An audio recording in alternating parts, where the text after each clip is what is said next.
여름학기 첫 주차 수업 문법 수업 영상입니다. 이제 중세국어 공부하게 될 건데요. 오늘 선생님과 중세국어 문법에 대해서 공부하면서 여러분들이 목표로 하나 잡았으면 하는 것이 있습니다. 자, 이렇게 쓰여 있는 중세국어를 가을이란 뜻이구나. 현대국어로 해석할 수 있도록. 요게 오늘 수업 듣고 여러분들이 도달해야 하는 목표점이다 라고 생각하고 수업 들어주시면 좋을 것 같습니다. 자, 지금 이 가을이라고 하는 글자가 중세국어에 나타나 있을 때 보니까 이렇게 여러분들이 현대국어에선 쓰지 않는 낯선 음운들이 보입니다. 그래서 오늘 선생님과는 중세시대에 세종대왕님이 훈민정음을 창제했을 당시에는 어떠한 자음과 모음이 사용되었는가를 살펴보고 현대국어에선 사용되지 않았던 자음과 모음이 현대국어에 와서 어떤 형태로 변화했는지 그걸 살펴볼 겁니다. 그래서 수업 다 듣고 나신 후에는 얘가 현대국어로 가을이구나 라고 하는 걸 해석할 수 있도록 하는 것이 목표니까 그 목표점 잘 기억해 두시고 수업 쫓아와 주시면 되겠습니다. 자, 세종대왕님이 한글을 창제했을 당시가 1443년입니다. 그리고 창제가 완료된 후 1446년 9월 상순에 음력 9월 상순입니다. 창제된 훈민정음이 백성들에게 반포됩니다. 자, 이때가 세기로 치면 15세기예요. 그래서 한글은 15세기에 창제가 되었고 그러다 보니까 중세시대의 국어의 형태를 표기하는 방식인 한글로 드러난 것이라 고대의 한국어의 형태라고 하는 것과는 좀 다른 양상을 보입니다. 그래서 고대국어까지 신경 쓰실 필요는 없고요. 훈민정음이라고 하는 애는 중세시대에 사용됐던 한국어를 표기하기 위한 수단으로 한글이란 글자, 훈민정음이란 글자가 만들어진 거니까 그때 당시에 중세시대의 한국어 형태가 한글 형태로 기록이 되어 나타난 거구나. 이 정도만 이해해 주시면 돼요. 자, 세종대왕님이 한글이라고 하는 글을 창제한 이유는 무엇이냐? 우리나라의 말은 중국 말과는 다르기 때문에 중국말은 한자로 기록하고 우리의 말은 한자로 기록하는 것이 아니라 우리말을 기록해야 하는 새로운 언어가 있어야 된다. 새로운 글자가 있어야 된다. 그리고 한자는 백성들이 익히기엔 너무 많은 글자를 외워야 된다라는 단점이 있기 때문에 백성들이 익힐 수 있는 쉬운 글자를 창제해야겠다 하고 만들어진 글자예요.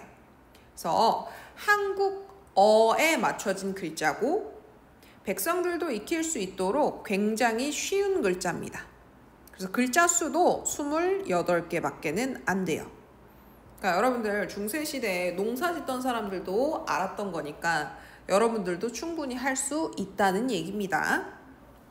자, 그래서 우리나라 말을 기록할 수 있는 글자를 그때 당시 우리나라 말에 맞춰서 만들기 시작하는데 그때 당시 우리나라 말은요. 초성과 중성과 종성으로 발음이 나는 음절 단위 발음이 사용이 되고 있었습니다. 그래서 음절이라고 하는 애는 우리가 사용하는 하나의 글자 수랑 똑같아요. 이게 지금 강이 한 글자죠. 한 글자로 모아 쓰여지는 걸 일음절, 하나의 음절이라고 합니다. 음절은 간단히 얘기해 드리면 한 번에 소리 낼 수 있는 단위를 얘기해요. 한 번에 소리 낼 수 있는 단위. 그래서 강 하면 한 번에 발음이 되죠. 그리고 세종대왕님은 한 번에 소리 낼 수 있는 단위는 초성, 중성, 종성으로 모아서 한 글자로 쓰자 해서 모아쓰기를 해서 이렇게 표기하게 글을 만듭니다.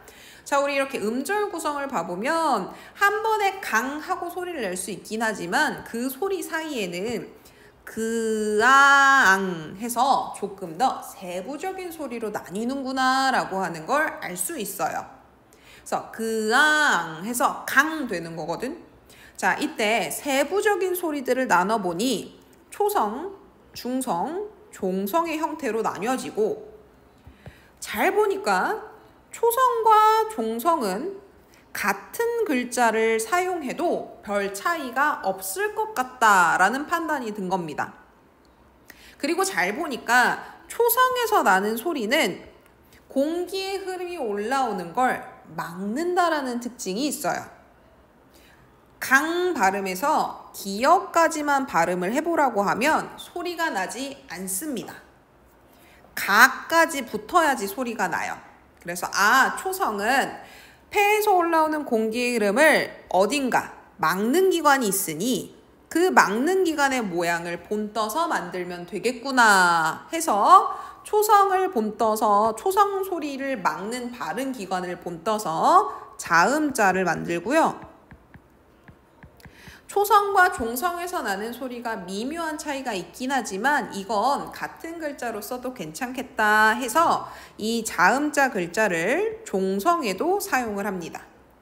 그리고 중성을 봤더니 자, 이 중성, 중간에서 소리 나는 애는 하고 폐에서 올라오는 공기의 흐름이 입 밖으로 나가게 될 때 아무런 방해도 받지 않고 나간다라는 특징이 있다는 걸 알아요.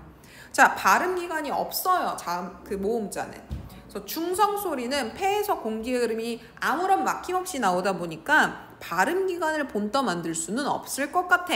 그래서 세종대왕님이 어떻게 하냐? 그럼 천지인삼재를 본떠서 만들자. 그래서 중성 소리를 모음자라고 해서 천지인삼재를 가지고 글자를 만든 후 거기서 만들어진 기본자를 가지고 모음자 개수를 늘려나가기 시작하게 되는 겁니다. 그래서 초성 소리는, 종성 소리는 자음자라고 하는 글자로 만들어지고요. 얘네들은 공기의 흐름이 흘러나올 때 발음 기관에서 막는 소리이기 때문에 막는 기관을 본떠서 만들게 되었다. 중성 같은 경우는 공기의 흐름이 흘러나올 때 막는 기관이 없다 보니까 천지인 삼재를 본떠서 만든 모음자를 만들었다. 이렇게 생각해 주시고, 자, 본격적으로 세종대왕님이 만드신 훈민정음이 어떠한 제자 원리로 만들어졌는지 보도록 하겠습니다. 자, 초성에는 자음자가 만들어지죠. 중세시대에 만들어진 세종대왕님이 만든 자음자의 개수는 17개입니다. 현대국어에서 우리가 사용하고 있는 자음자의 개수는 19개입니다. 차이가 있죠. 자, 이 현대국어 자음자 같은 경우는 가나다라마바사 아자차카타파 14개에 된소리 애들 5개가 들어가요. 자, 그런데 중세국어 자음자에는 이 된소리가 들어가지 않습니다. 자, 그럼 17글자였던 중세국어가 현대국어로 넘어오면서 14개가 됐다는 소리예요. 된소리 5개 빼고 나면 19개에서 5 빼면 14죠. 자, 그럼 이 중에서 3글자는 사라졌다는 얘기입니다. 어떤 글자가 현대국어에 어떻게 사라졌는가? 그걸 알아야지 여러분들이 중세국어를 보고 현대국어로 해석할 수 있게 됩니다. 자, 그러면 중세시대에 만들어진 초성자는 어떤 원리로 어떤 글자로 만들어졌는가? 자, 첫 번째, 상형의 원리로 기본자 5개가 만들어집니다. 자, 상형은 형태를 본뜨다 라는 뜻입니다. 자, 자음자는 초성 소리죠? 초성 소리는 뭘 본떠서 만들었다? 발음 기관을 본떠서 만들었다. 발음 기관이란 폐에서 올라오는 공기의 흐름을 막는 기관을 이야기한다. 자, 기역 같은 경우는요, 여러분들 앞니 있고 아랫니 있어요. 그리고 이들이 이렇게 쭈루루루루루루 있고 여기 어금니가 있는 구조예요. 자, 그리고 여기에 혀가 이렇게 있습니다. 자, 이때 그 발음을 하게 되면 이 으 발음이 나오기 전까지 혀에 뿌리 부분이 부풀어 올라서 입천장 뒤쪽 말랑말랑한 여린 입천장에 닿는 걸 느낄 수 있어요. 자, 그때 혀의 모양을 보면 어떻게 생겼어요? 기역처럼 생겼죠. 그래서 이 기역은 혀의 뿌리 부분이 어금니 근처에서 부풀어 올라서 여린 입천장에 닿는 소리이기 때문에 그 혀의 모양을 본뜬 기역자를 만들고 어금니 소리 아음이다 라고 부릅니다. 이 아자가 어금니 아자예요. 한자어로도 알아두십시오. 자, 그 다음에 또 윗니, 아랫니, 입천장, 그리고 여기 또 이들이 쭉 있어요. 이때 혓바닥에 혀 끝이 붙어 있죠? 혀 끝 부분이 윗니와 윗잇몸 사이에 가서 닿을 때 그때 발음이 느 발음이 납니다. 느 발음에서 니까지만 발음했을 때 으 발음 전까지 하면 소리는 안 나지만 혀 끝이 윗잇몸과 윗니 사이에 가서 달라붙는 걸 알 수 있어요. 자, 그때 혀의 모양을 이렇게 본떠서 만들어서 니은이 만들어집니다. 그래서 이 니은은 혀의 모양을 본떴기 때문에 혀소리, 혀설자를 써서 설음이라고 합니다. 자, 그 다음에 공기의 흐름이 올라올 때 입술을 윗입술, 아랫입술 두 개를 꾹 다물면 공기의 흐름이 막힙니다.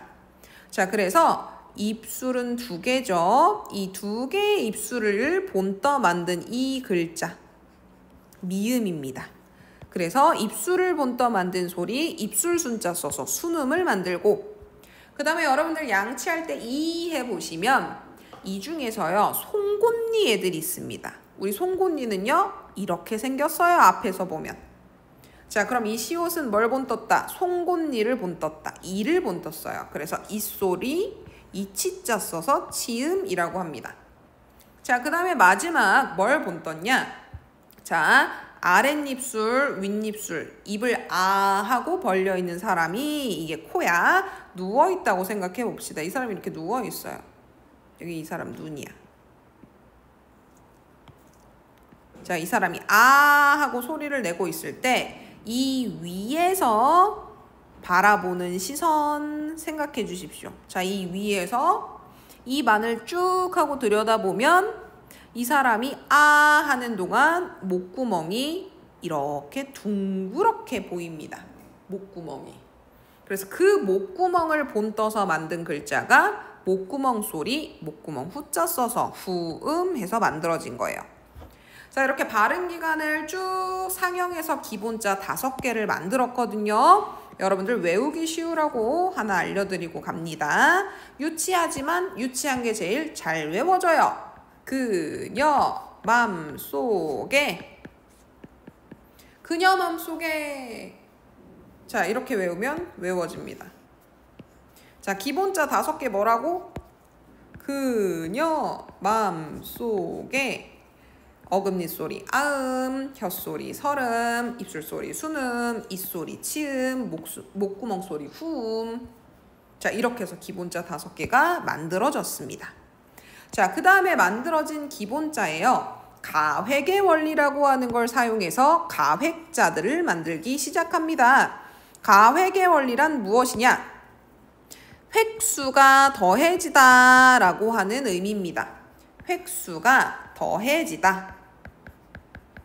자, 그런데 가획자는 단순히 기본자에 이렇게 획만 하나 찍 그으면 만들어지는 애가 아닙니다. 가획자이려면 반드시 그 가획이 담고 있는 뜻이 글자에 들어가 있어야 돼요. 가획의 뜻이란 무엇이냐? 획수가 하나 더 많아지면 소리가 거세집니다. 이런 뜻이에요.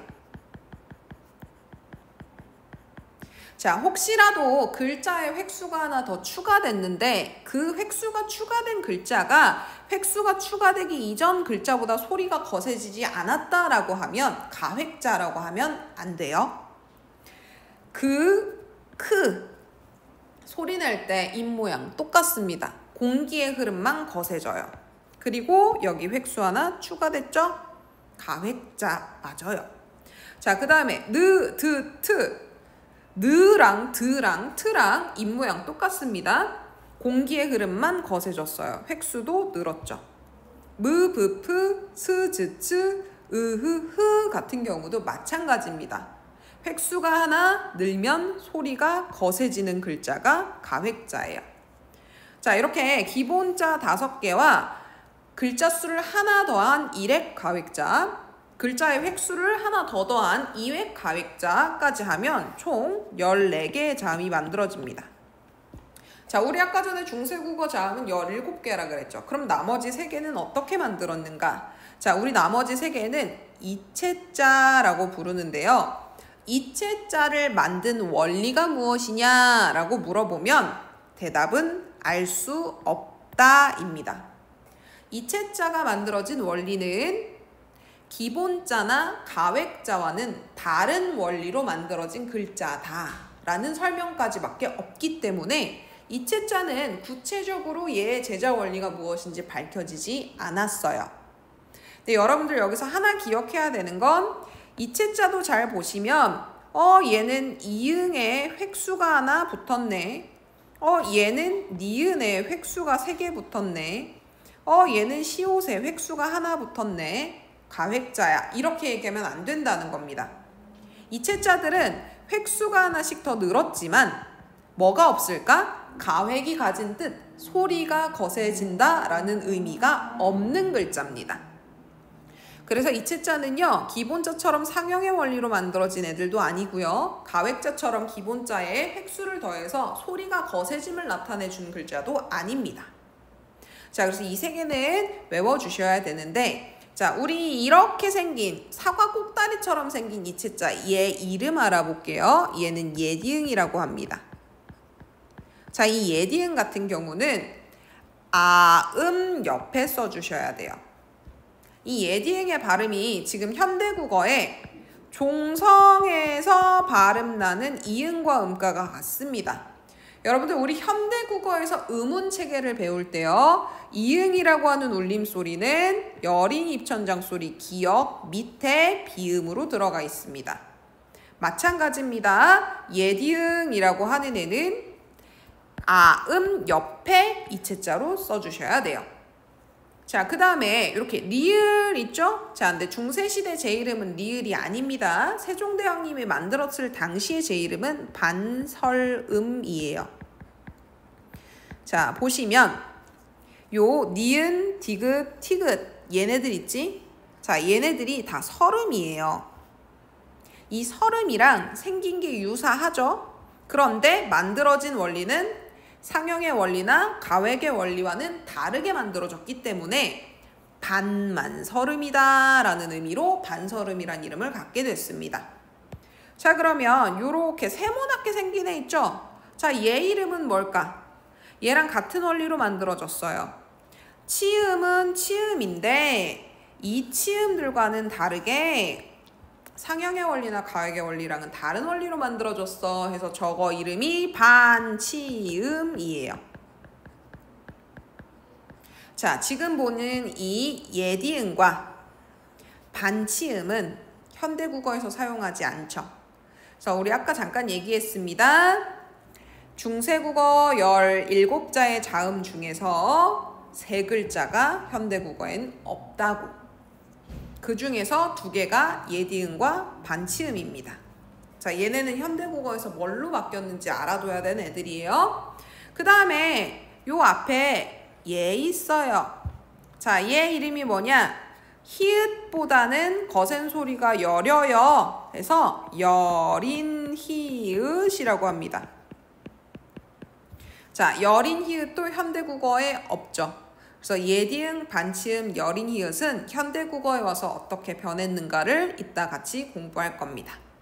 자, 왼편에 잠깐 가서 보시면 초성 17자를 쉽게 이해하기 나와 있어요. 자, 여러분들 근염함 속에 외워주시고요. 근염함 속에 일액 가획을 해줍니다. 그리고 또 이획, 가획을 해줍니다. 그리고 이채자는 어떡한다? 암기한다.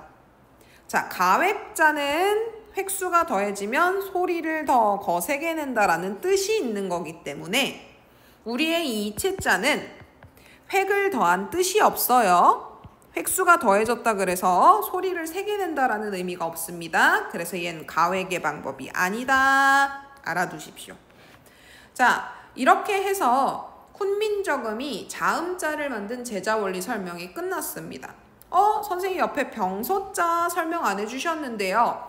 병서자는요, 훈민정음의 제자 원리가 아니에요. 제자 원리라고 하는 건 글자를 만든 방법을 얘기합니다. 자, 우리 글자를 만든 방법. 없을 무, 아무것도 없던 곳에서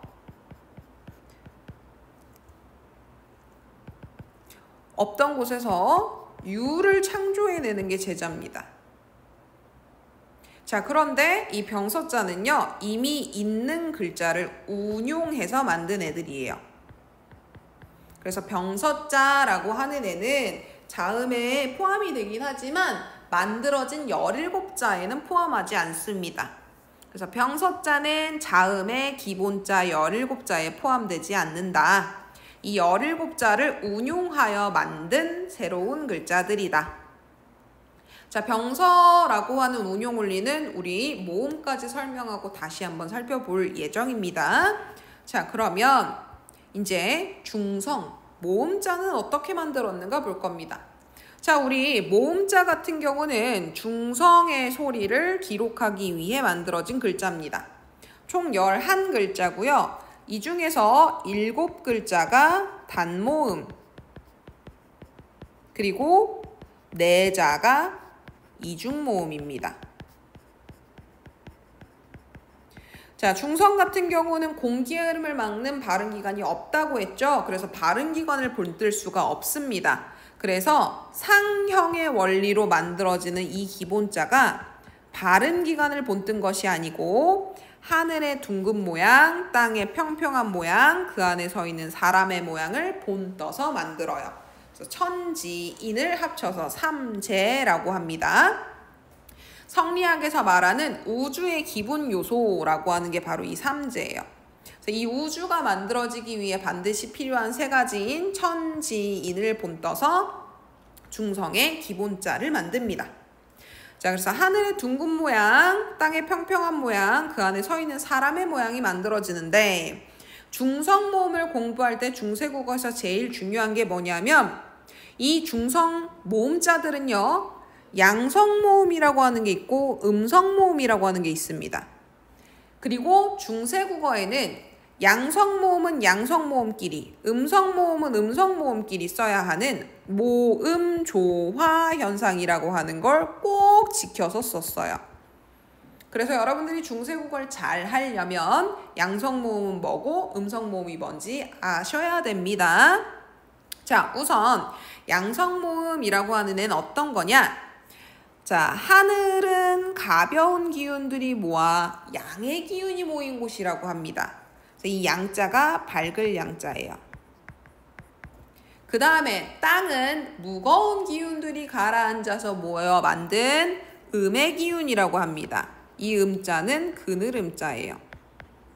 자, 그래서 아래야 하늘을 본뜬 건 양성, 땅을 본뜬 의 같은 경우는 음성, 그리고 그 안에 서 있는 사람은 양성도 음성도 아닌 중간, 중성이다 라고 봐요.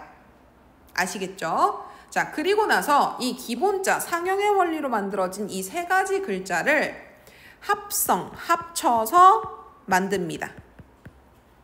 자, 초출자란 처음 합성으로 나온 글자를 얘기해요. 처음 조자에 나오다 출자입니다. 처음 합성해서 나온 글자.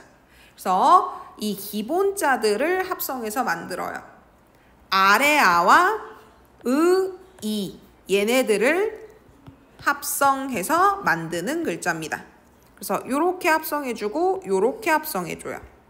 그래서 위에 아래아가 온 형태가 오, 이 기준 오른쪽에 아래아가 온 형태가 아. 아래에 아래아가 온 게 우. 이 왼쪽에 아래아가 온 게 어예요. 자, 이 초출자들 같은 경우도 양성과 음성이 나뉩니다. 자, 땅 위에 해가 올라와 있어요. 하늘이 올라와 있어요. 박적, 양성모음. 사람 기준 오른쪽이 양성입니다. 양성모음. 땅 아래 하늘이 들어가 있어요. 어두워요. 음성모음. 사람 기준 왼쪽이 음성입니다. 음성모음. 자, 그래서 글자를 쓸 때 양성모음은 양성모음끼리, 음성모음은 음성모음끼리 쓰게 되어 있는 게 모음조화예요. 자, 제출자 설명합니다. 제출자는요, 방금 만들어진 저 초출자에 아래아를 다시 한 번씩 더해서 만들어져요. 다시 제자입니다. 다시 나왔다. 초출자에 아래아를 하나씩 더하면 이렇게 아래아가 2개씩 붙어있는 모양이 됩니다. 마찬가지 요랑 야가 양성모음, 유랑 여가 음성모음이에요.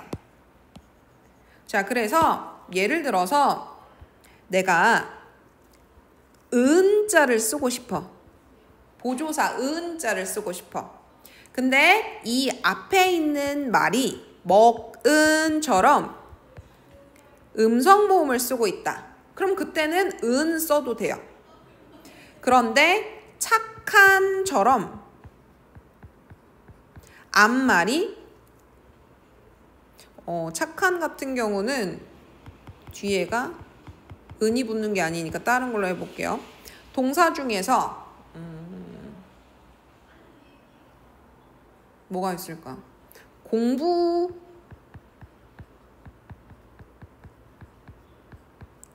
이것도 마찬가지야. 니은이 붙네.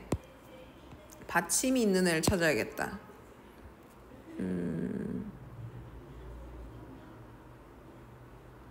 찾기 꽤 어렵네요.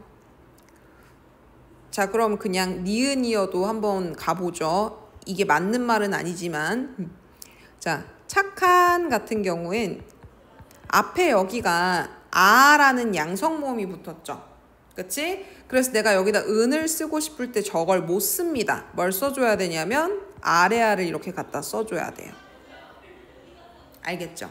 근데 얘는 지금 잘못된 예시긴 합니다. 니은이 갖다 붙는 애기 때문에. 알겠죠?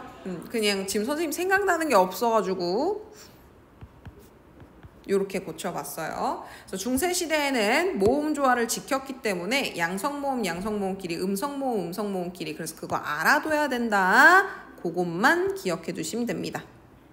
자, 그래서 초출자 어떻게 만들어졌는지 선생님 설명했고요. 기본자들끼리 결합한다. 아래아가 하나만 쓰인다. 그 다음에 제출자 어떻게 만들어지는지 초출자의 아래아를 다시 한번 결합시킨다. 설명했습니다. 자, 그 다음에 얘들아, 얘 글자 이름이 아래아거든? 자, 왜 그러냐면 보세요. 바다 같은 경우에 보면 이 아자가 자음의 오른쪽에 놓이죠. 그치? 그런데 우리 요 아래아 같은 경우는 자음의 아래에 붙어요. 그래서 얘 이름이 안데 아래에 붙는 아라 그래서 아래아가 된 거야. 알겠죠? 자, 이 아래아라고 하는 글자 현대에 쓰입니까? 안 쓰입니까? 안 쓰이죠. 현대에 안 쓰여요. 그래서 아까 전에 앞에 봤던 여린 히읗, 반치음, 예디응과 더불어서 여러분들이 같이 얘는 현대국어에 뭘로 바뀌었는가 알아둬야 되는 애입니다. 자, 그 다음에 중세국어 이중모음 잠깐 볼 건데요. 자, 중세국어에는 단모음 7개랑 이중모음 4개 있다 그랬죠. 단모음 7개, 기본자 3개랑 초출자 4개. 여기까지가 단모음입니다. 자, 그 다음에 이중모음 4개, 여기는 제출자 4개를 얘기해요.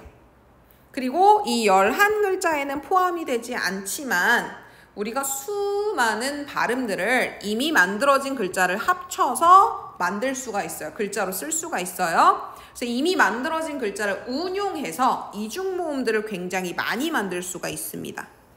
그래서 여러분들 중세국어에서는 단모음이 7개고 기본자랑 초출자만 단모음이다. 요것만 외워두고 계시고 나머지는 다 이중모음 이렇게 생각하시면 돼요.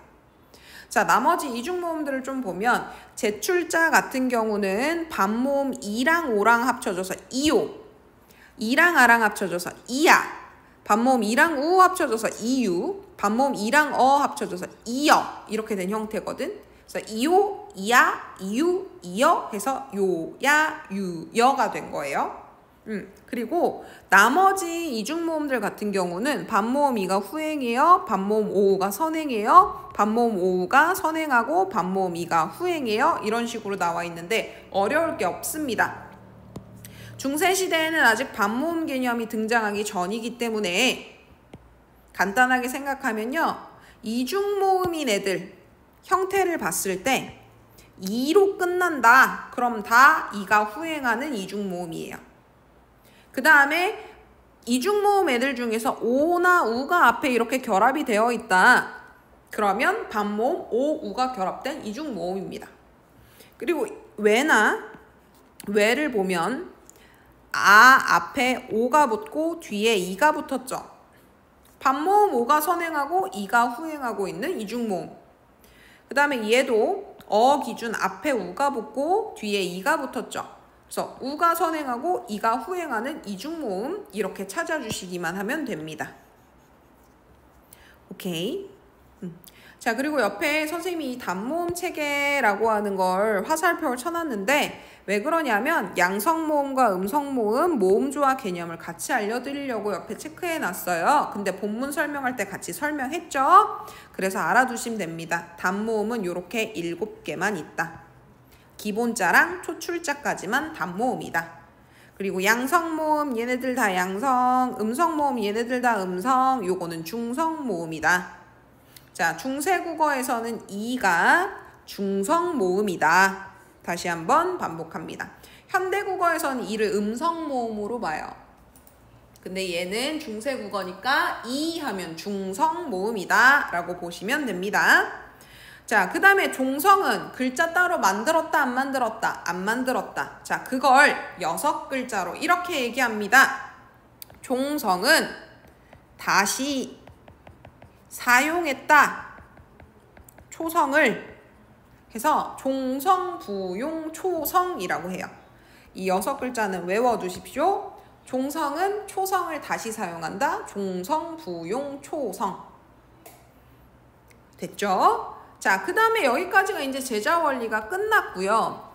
그 만들어진 17개의 자음과 11개의 모음을 가지고 더 많은 발음들을 글자로 표기하기 위해서 만들어진 글자들을 운용한 방법에 대해서 볼 겁니다. 자, 첫 번째 연서의 방법. 연서란 이어쓰기라고 해요. 이 연자가 이어지다 연자예요. 근데 여러분들이 착각하는 게 읽는다 그러면 A, B, C, D니까 이렇게 읽는다고 생각합니다. 근데 그러시면 안 돼요. 중세국어는 이렇게 가로 쓰기가 아니고 세로 쓰기를 해요. 그래서 만약에 중세시대 ABCD를 쓴다 그러면 이렇게 쓰셔야 돼요. 이렇게. 자, 그러니까 중세시대에는 읽는다라고 하면 글자를 이어간다라는 개념은 위아래 개념입니다. 그래서 연서는 나란히 쓰는 것이 아니라 이어서 위아래로 써주는 거다. 자, 우리 연서자로 만들어진 글자들이 총 4개가 여기 나와 있어요. 미음이랑 이응을 이었었고, 비읍이랑 이응을 이었었고, 피읍이랑 이응을 이었었고, 쌍비읍이랑 이응을 이어서 놨습니다. 자, 얘네들 중에서 여러분 기억해야 되는 글자는 딱 하나예요. 예요. 이거를 기억해 주시면 됩니다. 이 순경은 비읍이라 그럽니다. 얘 이름도 설명해 드릴 거예요. 순경은 비읍자 같은 경우만 실제 문헌에 사용이 됐다 사라진 글자예요. 나머지 글자들은 이렇게 만들 수 있어 라고는 얘기해 줬지만 실제로 문헌에 기록 사용된 적은 없는 애입니다. 그래서 여러분들 순경음 비읍만 기억해 주시면 돼요. 자, 순경음이 무슨 뜻이냐? 입술 순자에 가벼울 경자예요. 자, 그래서 순경음은 입술 소리인데 가볍게 내세요 라고 하는 의미입니다. 여기 보면 미음, 비읍, 피읍이랑 비읍의 병서자인 쌍비읍이 이렇게 등장하고 있죠.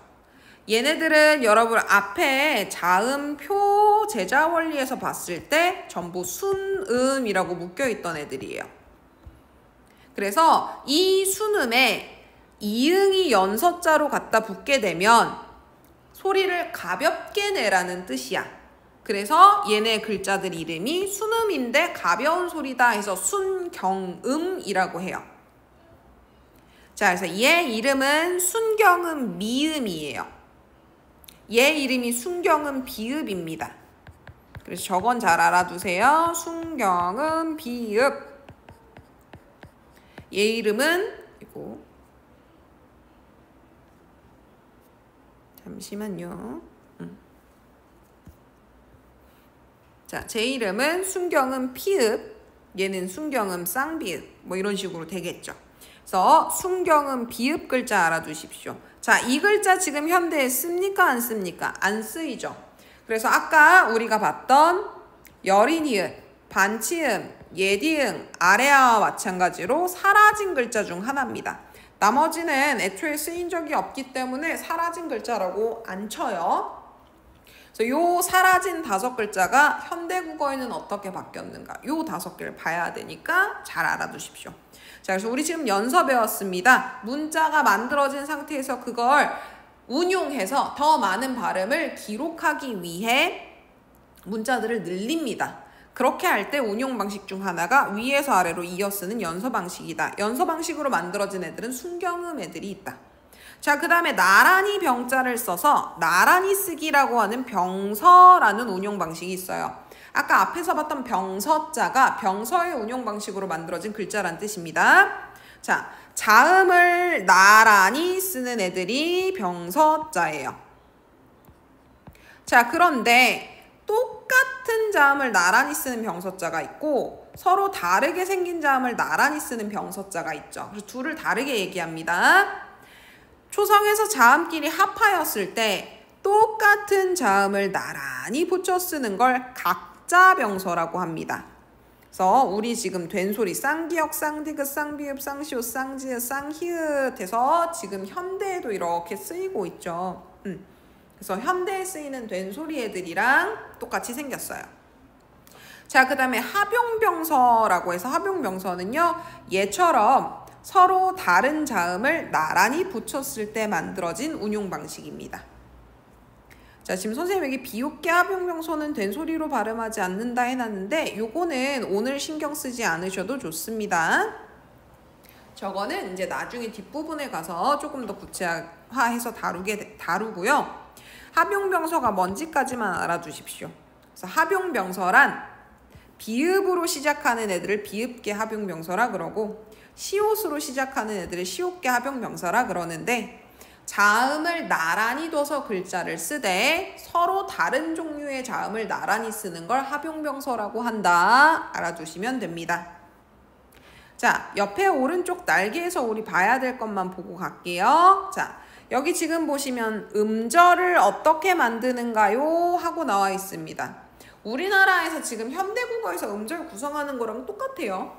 초성, 중성, 초성, 중성, 종성, 초성, 중성, 종성 합쳐서 하나의 음절을 구성합니다. 한 번에 발음 낼 수 있는 분량까지, 모아서 쓸 수 있는 분량까지 음절 하나는 이렇게 초성, 중성, 종성들이 모여서 만들어진다.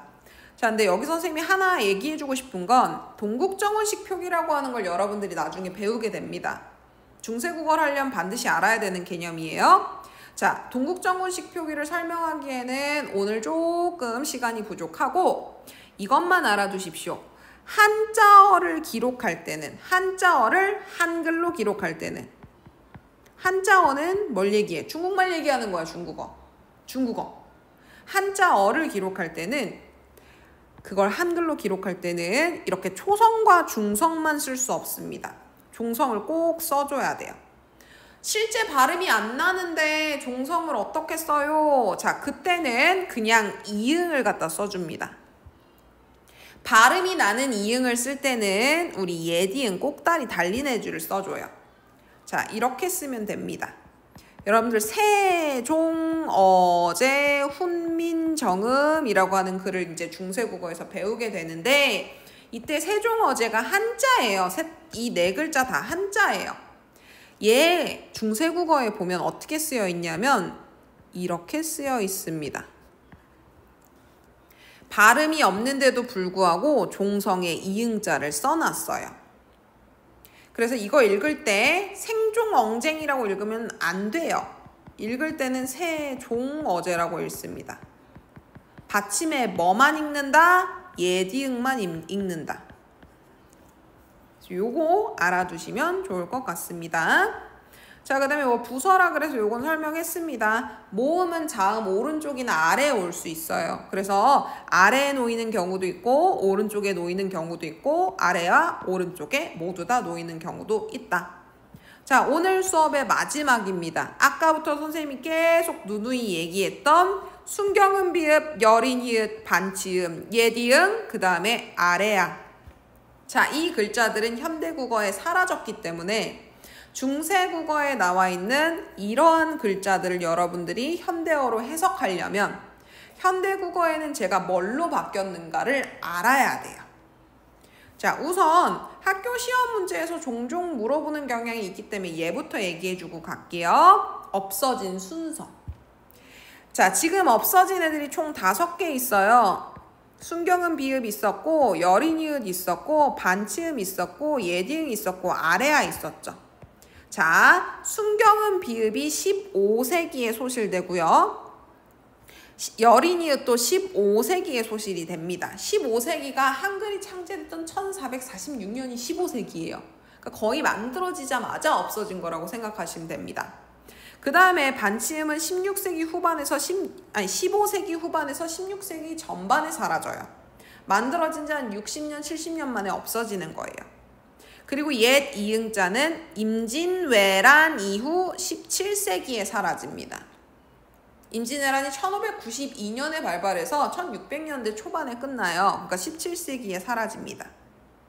자, 사라진 순서 이렇게 됩니다. 사라진 순서도 외워두시고요. 가끔씩은 이 순경음 비읍과 여린 이읒이 둘 다 15세기에 사라졌기 때문에 여린 이읒이 먼저 소실된 걸로 보는 경우들도 있어요. 우선은 이렇게 알아두십시오. 순경음 비읍 먼저 없어지고 여린 이읒 없어지고 그 다음에 반치음 없어지고 예디응이 없어진다. 자, 근데 얘네들이 없어질 때요, 그냥 이렇게 사라지는 경우들도 있지만 다른 글자로 바뀌는 경우도 있습니다. 우리 순경음 비읍은 반모음 오우로 변하거나 모음 그냥 단독으로 쓸 수 있는 오우로 변하거나 없어지거나 셋 중 하나였고요. 여린 이읒은 아예 사라집니다. 반치음은 시옷이나 지읒으로 변하거나 아예 사라지는 현상을 보여줍니다. 예디응 같은 경우는 이렇게 예디응이 초성 자리에 쓰이면 발음하지 않아요. 음가 자체가 없어집니다.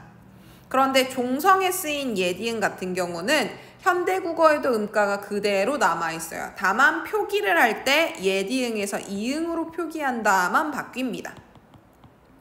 간단해요. 샹네라고 하는 거 현대국어도 샹네라고 한다고요. 예디응과 받침에 있는 이응은 음가가 똑같습니다. 소리 내는 방법이 똑같아요. 소리가 똑같아요. 단지 표기만 예디응에서 이응으로 바뀐 것뿐입니다. 그래서 표기법의 변화인 거지 소리가 변한 건 아니에요. 종성에 오는 예디응은 현대국어 종성에 오는 이응자랑 소리가 똑같습니다. 표기하는 방식만 달라진 거예요. 자, 그럼 예시 한 번씩 보도록 할게요. 자, 선생님이 여기 뭐라고 했어요? 예시가 시험에 잘 나오니까 꼼꼼하게 볼 수 있게 해주세요. 얘가 시험에 잘 나오니까 꼼꼼하게 보십시오. 자, 여기 지금 순경음 비읍 보이죠? 얘가요, 반모음 오로 바뀌어서요, 아랑 반모음 오가 결합되면서 와라는 이중모음이 된 겁니다. 그래서 글왈이 된 거예요. 그 다음에 여기 나와 있는 순경음 비읍도 반모음 우로 바뀌어서 워가 된 거예요. 더워. 만약에 이 순경음 비읍이 없어졌다 그러면 더 워가 아니라 뭘까? 더 어가 돼야 돼요. 이거 그냥 없어지고 어만 있어야죠. 워가 됐으니까 이게 된 겁니다. 우가 된 건데 얘들아 우는 그냥 혼자 독립적으로 쓸 수 있어야 우야. 이게 이렇게 우로 쓰이는 것처럼. 근데 여기서는 어랑 같이 결합해서 이중모음을 만들었지. 그러니까 반모음 우로 바뀐 거야. 알겠죠? 자, 그 다음에 하, 오, 아 같은 경우는 순경음 비읍과 요 아래아가 만나서 오가 됐어요. 그리고 서불, 서울이라는 소리입니다. 얘는 순경음 비읍과 의가 만나서 우가 된 형태인데 자, 이렇게 생각하지 마시고 자, 이렇게 보면 조금 더 간단합니다. 순경음 비읍은 반모음 오, 우나 그냥 모음 오, 우로 바뀝니다. 그리고 모음 오, 우로 바뀔 때는 그 뒤에 모음이 오는 게 불가능해요. 그래서 그냥 오나 우로 바뀌는구나. 뒤에 있는 모음은 신경 쓰지 말자. 알겠죠? 자, 그 다음에 여린 히읗. 자, 이 여린 히읗 애들 같은 경우는 어떻게 된다? 그냥 사라진다. 그래서 여린 히읗이 사용됐던 이 글자는 그냥 훈민정음이라고 읽어주시면 됩니다. 훈민정음 없어졌으니까. 그 다음에 얘는 하늘 뜻 이렇게 생각해 주시면 됩니다. 자, 이 여린 히읗이 중세시대에 무슨 역할을 했는지 선생님이 옆에 잠깐 적어놨어요. 자, 한자어를 기록할 때 동국정운식 표기에서 주로 사용이 되었습니다. 이렇게 한자어를 표기할 때. 자, 오늘 여기까지 몰라도 되니까 요것만 잘 알아두세요. 자, 그리고 이렇게 한자어가 아닌 글자들. 얘들아, 한자어는 옆에 한자어가 다 적혀 있으니까 알아보기 쉬워요. 한자어가 아닌데 받침 자리에 여린 히읗이 쓰였다 그러면 관형격 조사 의라고 하는 의미로 쓰여요. 그래서 이거를 현대국어로 해석하면 어떤 뜻이냐면 하늘의 뜻이라는 소리예요. 하늘의 뜻. 자, 그 다음에 반치음은 시옷이나 지읒으로 변하거나 사라지는 경향을 보인다. 이렇게 한숨 해서 이 반치음이 시옷 발음으로 바뀌는 경우 있고요. 호자 해가지고 지읒 발음으로 바뀐 경우 있고요. 아우 해서 반침이 그냥 없어진 경우 있어요. 자, 초성의 이응은 아무런 음가가 없는 겁니다. 이어 마찬가지 반침 사라집니다. 자, 그 다음에 예디응 같은 경우는 초성에 있는 예디응은 사라져요. 없어져요. 근데 종성에 있는 예디응은 그대로 유지가 되어 음가는 표기하는 방식만 예디응에서 이응으로 바뀐다. 자, 그 다음에 아래아 같은 경우는 자, 이 아래아가요. 첫 음절에 올 때랑 둘째 음절에 올 때랑 소리 변화 양상이 다릅니다. 자, 첫 음절이란 음절이 첫 번째로 오는 애를 첫 음절이라 그래요. 초성, 중성, 종성 한 번에 소리 낼 수 있는 분량을 음절이라 그럽니다. 글자 수 한 글자당 한 음절이에요. 그러니까 얘가 첫 번째 음절, 얘가 두 번째 음절인 거죠. 자, 우리 첫 번째 음절에 아래아가 있으면 얘는 아 발음으로 통합돼요. 두 번째 음절에 아래아가 있으면 얘는 으 발음과 통합됩니다. 그래서 여러분들 중세국어에서 아래아가 나타났을 때 읽는 방법이 두 개예요. 첫 음절에 와 있다 그러면 얘는 아로 읽어주시고 두 번째 음절 이하에 와 있다 으로 읽어주시면 됩니다. 가 이렇게 읽으면 되겠지. 슬인데 반치음은 아래아가 사라지기 이전에 먼저 바뀝니다. 혹은 시옷 지읒으로 바뀌는데 가을, 가슬, 가즐 중에 가을이겠죠. 자, 그래서 이 아래아 같은 경우는 발음 나는 양상이 서로 다르다 보니까 사라지는 시기도 다릅니다.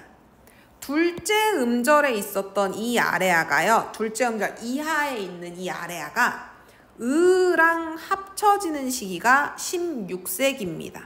그래서 이미 아래아 두 번째 음절 발음은 옛날 사람들 같은 경우는 이렇게 적혀 있으면 이걸 아레아로 발음을 했어요. 그런데 16세기가 지나가면 이 두 번째 음절 이하에 있는 아레아가 의 발음인지 아레아 발음인지 구별이 안 되기 시작합니다. 그래서 그냥 다 의로 발음을 해요. 그리고 18세기가 되면 이 첫 음절에 있는 아레아도요, 아 발음이랑 아레아 발음이랑 사람들이 18세기 전까지는 다르게 발음을 했어요. 그런데 18세기가 되면서부터 아레아의 발음은 아 발음과 구별할 수 없게 됩니다. 그래서 16세기 되면 아레아가 두 번째 음절 이하에서 의 발음으로 나는 걸로 바뀌어버려요. 그냥 다. 원래는 으랑 비슷한 아레아의 발음이었는데, 으랑은 좀 다른 아레아 발음이었는데 없어지고 그냥 으로 발음되고요. 18세기가 되면 첫 음절에 있던 아레아도 아랑은 조금 다른 발음이었는데 그냥 아랑 통합이 됩니다. 자, 얘네 두 개는 음가가 은하 아로 합쳐졌다는 소리고요. 표기는 사라지지 않습니다. 그래서 예를 들어 이런 겁니다. 이걸 18세기 이전 사람들이 발음을 했으면 아레아로 발음을 해요. 이 표기는 19세기에 가도 똑같이 가을이라고 씁니다. 근데 19세기 사람들은 이렇게 쓰고 얘를 아레아가 아니라 아로 발음을 해요. 18세기에는 이렇게 쓰고 발음도 아레아 발음으로 하고. 그래서 음가가 소실되는 시기가 16세기, 18세기고 표기는 1933년에 사라진다. 알겠죠? 자, 이러한 순경음, 비읍, 여린이읍, 반치음, 예디응, 아레아가 사라지면서 현대국어의 형태가 변화했기 때문에 여러분들이 품사를 배울 때 배우게 되는 불규칙 활용의 현상들이 나타나게 되는 겁니다. 자, 그래서 원래 어간 다음에 어미가 붙으면 어간의 모습은 변하지 않는 것이 규칙이에요. 뛰다, 뛰고, 뛰니, 뛰어 하면 어미가 뭐가 오든 어간은 바뀌지 않는 게 규칙입니다. 그런데 우리 아까 전에 덥어 봤지? 자, 덥다 같은 경우 덥다, 덥고, 더어 하면 더버가 아니고 더워가 됩니다. 자, 그래서 이걸 통해 추측할 수 있죠. 덥다의 비읍은 중세국어 때 순경음 비읍자였구나. 근데 그게 비읍으로 표기가 변형된 거고 얘가 순경음 비읍에서 표기가 비읍으로 바뀐 거기 때문에 어가 붙을 때는 순경음 비읍 발음이 여전히 반모음 형태로 남아있게 되는 거구나. 그래서 요거는 그렇게까지 지금 벌써 완전히 다 이해하시진 않아도 되고 간단하게 봐주시면 됩니다. 시호 불규칙도 마찬가지예요. 원래 어간, 어미가 붙을 때 어간은 바뀌지 않는 게 정상입니다. 근데 집을 짓다, 집을 짓고, 집을 지어 이러면 집을 지서가 아니라 집을 지어가 되죠. 얘가 없어집니다. 왜 없어지냐? 아, 이 짓다는 중세시대 반치음이었겠구나 추측할 수 있다는 거죠. 알겠죠? 자, 우리 예디행이 중세시대 어떻게 사용됐냐? 초성에도 사용이 됐고 종성에도 사용이 됐다.